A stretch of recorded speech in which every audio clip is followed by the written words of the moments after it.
Good morning and welcome back to Daybreak on Citizen TV, the show that brings what you need to think about as we begin the day. And being Monday the 28th, whoa, January is over. Being Monday the 28th, then it's what brings you what you need to think about as you begin the week. And I'm joined by panelist Gladys Shollei from Wasin Gishu, karibu sana.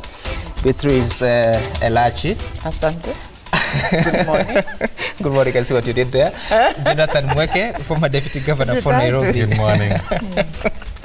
And my name is Sam Gituku, karibuni sana. And thank you for making time for us. Let's look at what's making headlines. On the front page of The Standard, you'll see that Raila's fortunes change. This is... Why? Yes, I want to look at that. New relations with the Uhuru sees state change tune on Raila's constitutional benefits.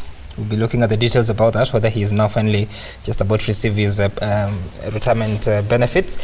State sends valuers to ODM offices in Capitol Hill as process starts to pay for former Prime Minister's office costs. You see that? Raila's homes in Kisumu, Mombasa, Nairobi, and Bondo now believed to be under 24-hour GSU watch. And Raila's friendship and rising continental profile have seen him host state officials in his party offices. Of course, an image of him hosting the chief executive office of the Teacher Service Commission, Nancy Macharia, right there on the front page of The Standard. Let's look at The Nation. And, excuse me, leaders push to trim powers of president. Politicians say end to winner-takes-it-all politics will ensure inclusivity. Kenyans urged to vote overwhelmingly for a better direction and call for constitutional dispensation that makes presidency less attractive. So that's the story that is on the front page of the Daily Nation, but of course continued on page 3. These are the proposals that are coming through to the Building Bridges initiative. A lot of talk about that, on why we need to cut on the powers of the persons, or rather, at the presidency. And now, I want us to begin with a story that was making headlines towards the end of last week, and that is on corruption. You remember the conversation that was going on at Bomas of Kenya, that deliberation, the conference on corruption. And I want us to begin with the voices of President Uhuru Kenyatta, Raila Odinga, and the Chief Justice David Maraga on what they had to say about that. The prosecution and Mr. Haji, I'm happy you're here. Look at the way you frame cases. Not in a bad way. You put 30 accused persons on one charge sheet. They are represented by 30 lawyers. How long do you think that will take? I'm not your advisor. I mean, you have your counsel, and what? Those kind of cases will never move. Will never move, Your Excellency. They will not move. I said, let's be realistic and speak the truth. Find ways how you frame your cases. Charge the top people if you have, and use others as witnesses, and you go on with the case. If we are not going to do that, we are not going to move, and the cases will be there. You will continue blaming the judiciary. Even if I'm not there, somebody else who is not there, you will continue with that blame game, and we are not going to move anywhere. As children, our parents warned us against being seen with so-and-so, against marrying in such a family, because they are thieves. They are bad people. They were rejects in society. Over time, there has been a systematic laundering of this crime, its perpetrators and its proceeds. We launder them in church, at social events like weddings, at harambes, and during times of tragedies, sometimes caused by the crimes of the very same people. To ensure conclusion of the lifestyle audit on all public and state officers and to extend to other arms of government. This, I apologize, it has taken much longer than we expected, but I do commit that we will fast-track this, and after we are finished and the procurement officers are done, we will now go to senior government officers, starting with myself. Right, so you see that's a conversation about corruption, and you see the Chief Justice David Maraga there responding to the previous statements by the DPP. You remember that on Thursday the DPP was saying that alongside the DCI, George Kinoti. They were saying that the judiciary is the weakest link. It's frustrating prosecution because people are taken before court and then they're given bail terms. But now the Chief Justice coming and telling them, look at how you're framing your charge sheets. You have worked at the judiciary. I mean, what is the truth about all this? Okay, I think I must say I do agree with the Chief Justice on the issue that if you have 30 accused persons and 30 lawyers, that case is not going to move. Absolutely. But this is something that can be dealt with during the pre-trial process. Remember, there was an introduction of some new regulations that allowed a pre-trial conference to be held before the matter proceeds. That pre-trial conference will have the prosecutor, it will have the judge, and it will have the lawyers for all the accused persons. At that stage, those are the discussions that we made. And in that case, the judge actually takes the leadership in that and says that we have to find a better methodology for prosecuting this case as fast as possible. It is also during that pre-trial conference that the judge has a chance to go through the evidence. Unfortunately, at the moment, the law doesn't give them, like in other countries where the judge can look at it and say, you know, this case, I look at the witness statements, and this one I have testimony on it, because that was in my own case, all 22 witnesses testified in my favor, prosecution witness, but they still charged me. They could have, at that time, looked at the prosecution statements and said, there's no case here at all to answer. There's no point then to parade them all in court, waste 3 years of the court's time, and then finally find that there is no case. So what needs to be done is the strengthening of that pretrial process so that that can be dealt with at that stage. And remember, we have several points where this can be checked. There is at the EACC. EACC should have gone through that process and ensured that it is in that case that they can make that decision of how to frame the charges and so on. But also, there is at the DPP's office. The DPP also has counsels who review the case and ensure that it is the best way. And then at the end, at the pre-trial conference, that is when they can all talk together. So it does not help to have a conference where everyone is making statements. They should actually have been in a boardroom, start discussing strategies on how best to deal with corruption cases. That's what they should have been doing. So in fact, having the conference for me was a waste of time. They should have been sitting and strategizing and then coming out to announce to Kenyans that these are the new regulations that we are going to put in place. These are the new strategies that we are going to use. In fact, they can begin to have a whole discussion and public participation on whether those new regulations and guidelines that they want to put in place will work. Not have a conference and then just talk. Okay, so she prefers it was a boardroom meeting, because when you look at that conference, and even on day one, when the DPP, the DCI were, and even the new boss at EACC, when they were speaking, it was specific, blaming everyone else but self. So then the Chief Justice comes on Friday and gives his side of the story, of course, trying to exonerate and defend the judiciary because it's also his role. So at the end of that conference, where do you think we are? Have we made any gains, or are you still persuaded by First, I want to agree with the Chief Justice that when you have 30 people paraded for a case, and now I want to use my example.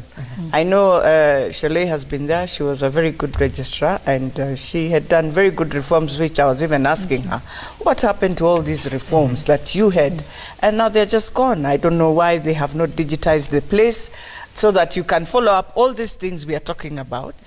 It was a good conference because of two things. One, Kenyans who have been walking into court and out could see now where the problem is realistic. Two, you look at, fine, you are blaming each other, but in the end of the day, we had Kenyans who came in and they raised their voices.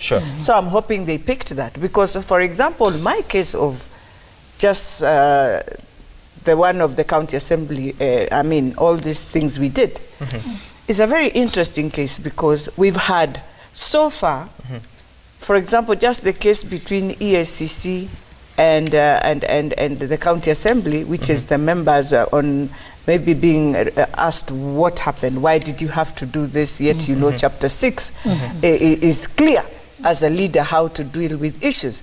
They've had 6 lawyers in such a case of 1 month, and we are just about to spend 12 to 13 million paying them for a case where they just, the court was just to determine is EACC legally in a right place to deal with this case?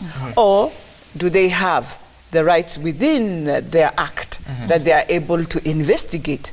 Just that. You have 8 lawyers. I mean, it is even a cartel between now lawyers and creating cases. So that is one. In my own case, I think, no, in a case where I was taken to be a state witness, I was grilled. You would think now I'm the accuser for 3 hours in this court. 3 good hours. I even asked myself, is this how we're going to win the war against corruption? So there are some issues the Chief Justice needs to look at, because you can't have a group of people who have decided to have 10 lawyers, and each of them will ask you questions as the state witness. As she says, indeed, you need to sit down, have a pre-trial, ask yourselves questions, whether indeed this is a case. Even the judge can look and say, really, this is a case that you don't need 10 lawyers in my courtroom. You're just filling my courtroom. But this is a case where you can just have 2 lawyers. But I like the way the Chief Justice finished and said, from now onwards, it is the judge to say the dates. And whether you are busy or you have another commitment, you are able to ensure the case proceeds. Because up to now, surely, we need to have finalized. I don't want to blame my judge. I mean, it's because of the lawyers. They come in and they say this, they come in tomorrow, they are busy. But when they make these submissions, they quote the law.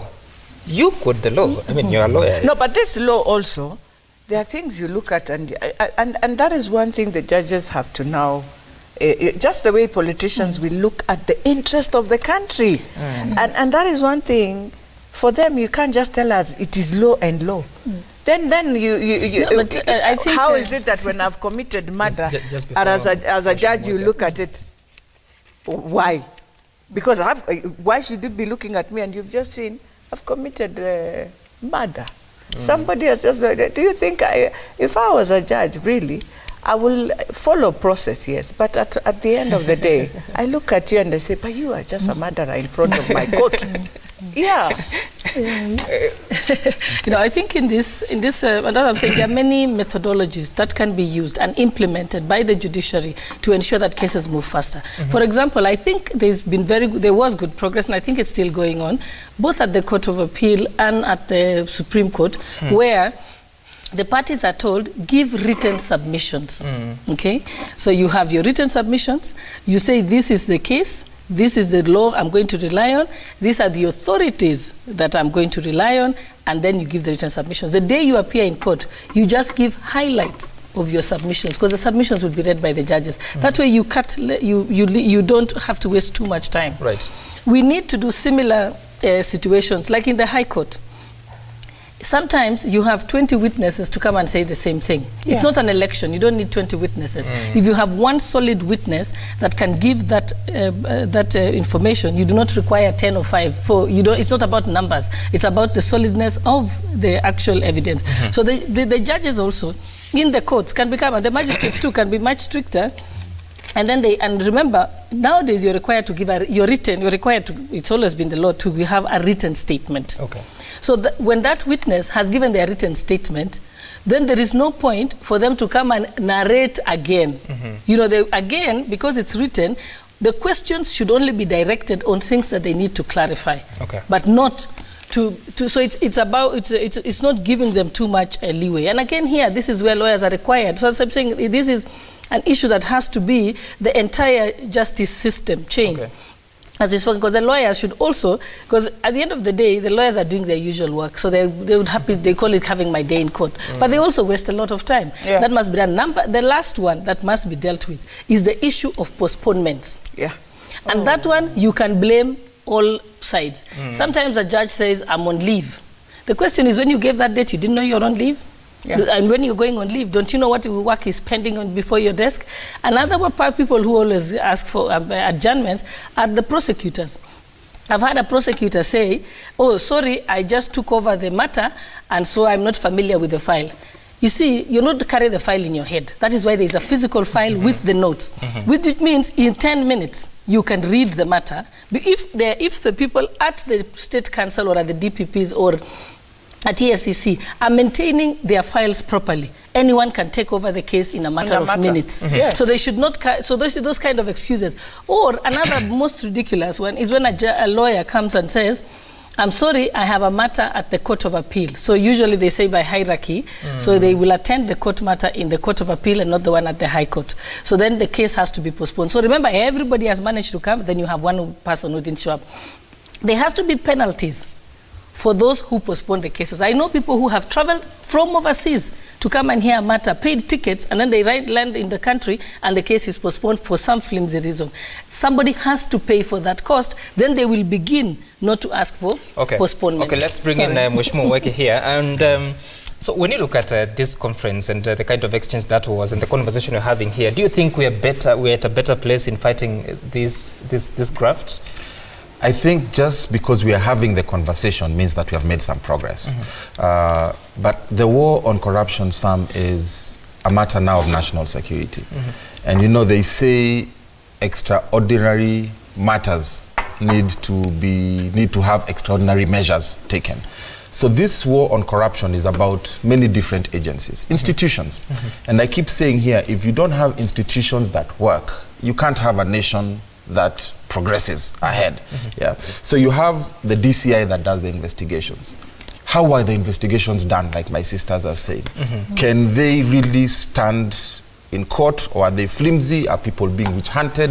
Is there correct evidence? Are the witnesses solid? And so on and so forth. You have the EACC. You have the DPP, who should be the sieve. The DPP is the one who decides, is there enough evidence to go forward? So pretty much what the Chief Justice is saying is, DPP, you're bringing us cases that should never have come to us in the first place. So I think what is happening is some of these institutions are working as silos by themselves. And so each institution is saying, as long as I'm seen to be doing my job, I don't care what happens in the next institution. And that might be where we are having the breakdown in communication. I don't think we need to wait for 1 year to have this conference for these issues to come out. All these institutions are part of one government, the government of Kenya. They need to sit down, like today, the DPP's office, the Chief Justice's office, the EACC's office, the DCI's office, and other law enforcement organizations. And they need to sit on a table like this and resolve their issues. Chief Justice needs to tell the DPP, I need the cases to come in this format. The DCC needs to, the DPP needs to tell the DCI, I need you to bring cases that you've already investigated and we have good enough evidence to stand trial. Once you have those systems in place, now it is left to the individual officers to do their job. And you know, even the Bible says in Colossians chapter 3, I think it's verse 23, that don't be lazy, don't be a sloth, you need to work hard. So let's now begin to look at our performance contracting again. Once you have systems in place, the next thing you do is you need to ensure that people are doing their jobs. So I'm sure, like listening to Mheshimiwa Shollei, that there's some judges who are just notorious for postponing cases. That data should be available so that when the JSC is reviewing performance of judges, they can say, you judge, you're working, you judge, you're not working, go home. Unless there are those kinds of consequences, then you find people just sleeping on their jobs. Even the prosecutors. I'm sure in the DPP's office, if he looks at the statistics and the data properly, he'll be able to tell these 5 prosecutors are able to prosecute cases and they move forward. These other 5 just waste time and the cases stay in court for 5 years. You guys who are not working, go home. Let's get other Kenyans to come and do the job. Then that way people will begin to realize if you don't perform your duties like you're supposed to, within the laid systems and processes, then you lose your job. When you have consequences, you get progress. The challenge has always been, like you were saying, that the magistrates and judges will depend on the weight of the evidence. And then again, there's the question of how lawyers are persuading the magistrate or the judge.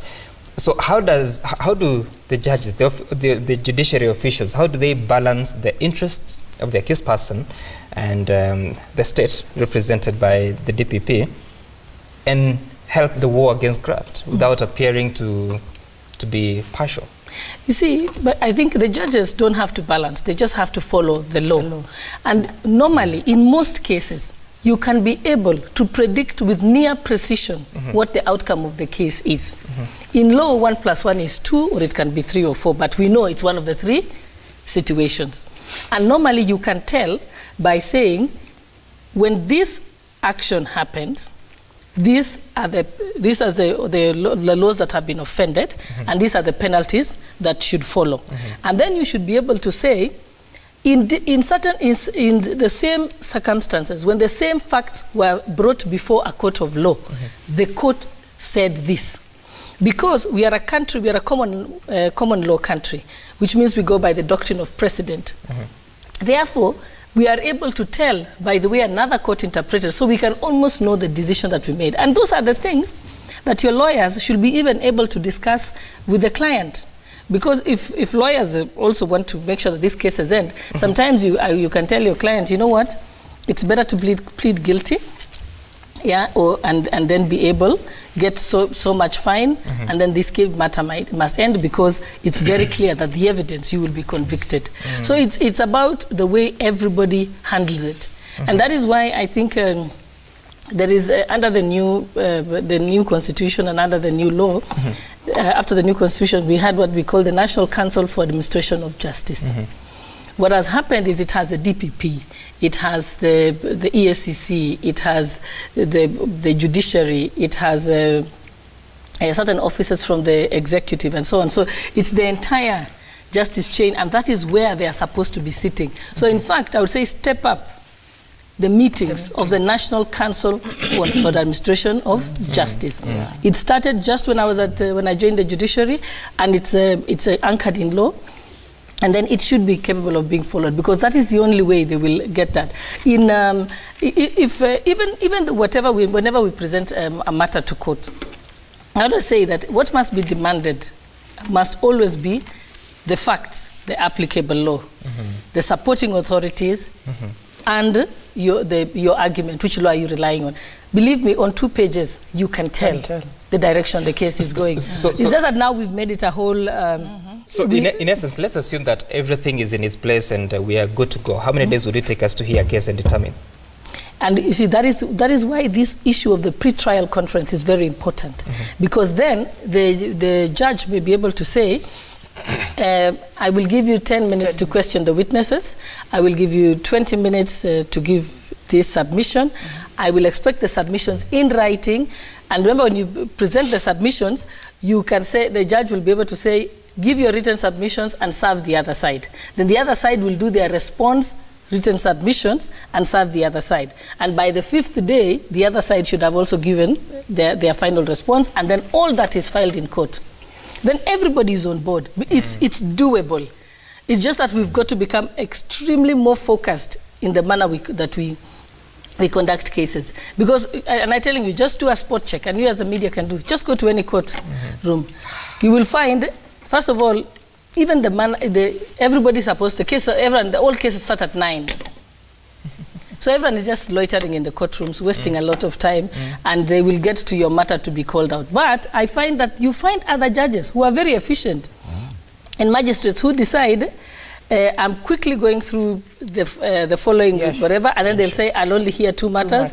And then they will be at this time and at this time. So they can actually be able to shelve off. And sometimes you should look at the cause list and say, this cause list is too long. It's impossible for anyone to hear all these matters. So we know. So I've always said, people say cases take 10 years. No, it takes 10 hours over a period of 10 years. Good point. So you're just going to, so what happens, when the cause list is too heavy, then the judge allows your case for a few minutes, then allows yours for an hour. Then you come back next year. Then we hear you again for an hour, you an hour. So that's what happens. They should be able to say, when we start a case, let's hear it every day until conclusion.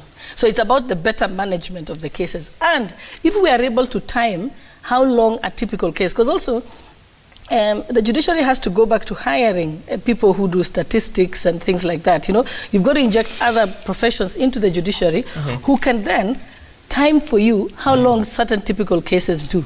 With that information and data, they can even be able to seek the hiring of more judges and magistrates. Okay. Not even that, maybe they need to also digitize so that people don't just come loitering in court. So you digitize, you have a portal, I just go in, if I know I have a case, I just log in, I look at my case, when it will it be, how many hours it's supposed to be, at what time, and maybe if there is any delayment or something, it is also thrown in the morning. You're told there will be a delayment on your case at this. I mean, it's time they have to digitize that, please. Sure, it's time. And also on the matter of bail, I've seen that being a contentious issue where the courts are being accused of just giving bail to anybody, even if the matters are very grave of national importance. And I liked how Prime Minister Raila put it when he was at the conference. He said, how come when the Akashas were here with the same kind of evidence, they were free going to do anything they want to under the disguise of their citizens and they have rights. But now they've been extradited to America, and we know America to be the place where the citizens have the most rights in the world. And these guys have been in court in jail for 2 years now. And they pleaded guilty. And they've pleaded guilty. So justice has been brought very, very quickly, in less than 1 year. Here we tried around with it for 10 or so years. So we do have a problem in our judiciary that needs to be looked at very, very deeply. Yeah, and it's because there you're able to be told, by the way, this evidence against you is so heavy. So you can even do plea bargaining and agree to be a state witness or a, so there's a lot of that. That's why you find that sometimes with the correct advice and the discussions during the pre-trial, they're able to make a decision that, you know what, it's better for me to plead guilty. Then you don't waste people's times. And that takes me to the conversation, because what you're saying is that your counsel, your lawyer, will be very honest with you and tell you these are the possibilities based on the evidence that we have. Does it then mean that we have lawyers in Kenya who are not honest, who want to, I don't know, lawyers in Kenya believe you have to win a case, and you will win this case. It does not matter even when he looks at the law, the supporting law. He reads 10 times, he tells you, what does the PFM Act say? To him, he would rather take it opposite. For you to help your client, just say, indeed, did you do this? Now, yes, if you did it, then this is how we're going to navigate. But in the end, we will have to sit down with the judge and just say, this is how it is, and we are willing to do this. Sit down with the prosecutor and agree. And I think, you know, and I think especially economic crime, there are many ways of coming out and not even going to court, but you will refund back government money. And that is where we need Law Society also to help, because Law Society should make sure that I tell clients this, I say, you must always ask for a written opinion, written legal opinion from your lawyer on any matter before you start going to court. Because what happens, they are holding themselves to account because they are explaining to you. Because in that one, they should be able to tell you the chances of you winning this case is 90% or it's nearly nil and so on. Same thing at the DPPs. In other countries, the prosecutor, if you have less than a 90% conviction rate, then you have problems. If you have less than 90%, you must, by the time you're taking a matter to court, you should be 100% sure you're getting conviction. But in this country, you have a 90% acquittal rate. Because we are allowed to take cases that should never have seen the light of day to court in the first place. So, and like I said, so it has to be Law Society, it's got to be all sides. And I always say sometimes it's sad because a lawyer may be selfish. They want to earn fees. So they will encourage you to take a matter to court that should not be going to court. So how do you correct that? We've got to start creating the culture of people mediation, and telling people that this can be resolved. And I find that as a lawyer, many of the times I deal with people, I'm always advising them not to end up going to court, because I say this is going to happen if you go to court anyway. Like in succession matters, I tell many clients before me, and I say, at the end of the day, this is how the estate will be distributed. There's no point to go to court. You may as well distribute it yourselves now, or wait for 10 years for the court to distribute it, and you'll end up with nothing because you'll not have been able to manage. So sometimes it's the honesty of dealing. And I'm happy that nowadays there is what they call the court annexed mediation, and I think if that is stepped up, it can encourage of removing cases that are not supposed to be in court.